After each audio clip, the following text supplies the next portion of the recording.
In an epic lost to the mists of time, when the cosmos was still young, the world was a swirling vortex of chaos.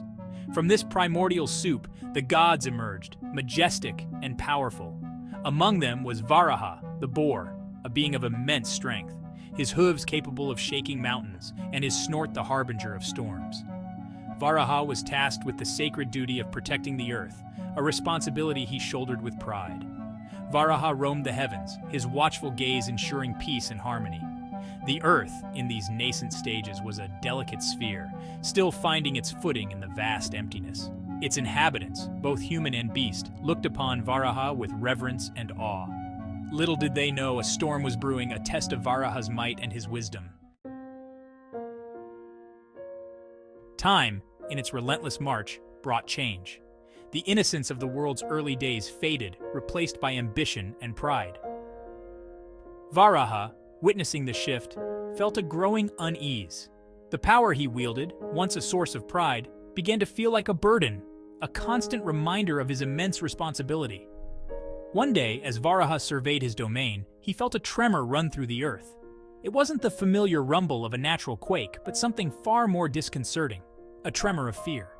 He looked down and saw the source of the disturbance. A kingdom, once a beacon of prosperity, was now engulfed in flames. At its heart, a king, drunk with power and blinded by greed, waged war on his neighbors. The sight filled Varaha with a cold fury. This was not the world he had sworn to protect. This king, with his insatiable hunger for power, was a blight on the very essence of creation. Varaha knew he had to act, to remind this errant ruler of the responsibility that came with power. With a roar that shook the heavens, Varaha descended from the sky. He landed on the battlefield, his massive form kicking up a storm of dust and debris. The earth trembled under his weight, and the king, his victory march abruptly halted, looked up in terror at the towering figure of the boar god.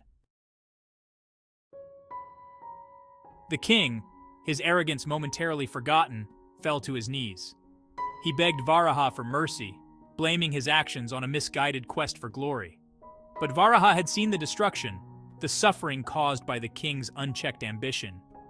He knew that true power lay not in conquest, but in restraint, in the wisdom to use one's strength for the greater good.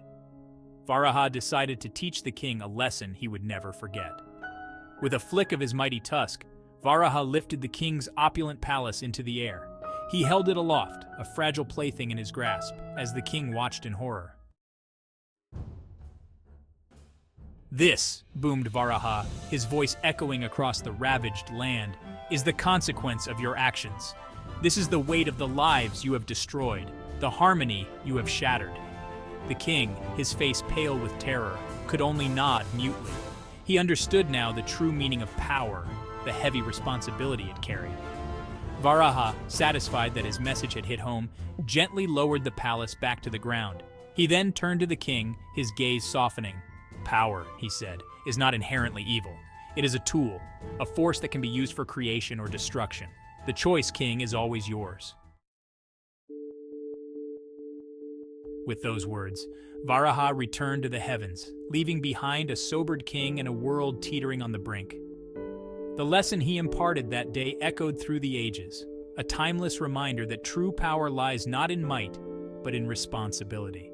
It is a message as relevant today as it was in those mythical times, a call to wield our own strengths, whatever they may be, with wisdom and compassion. For in the end, it is not power that defines us, but how we choose to use it.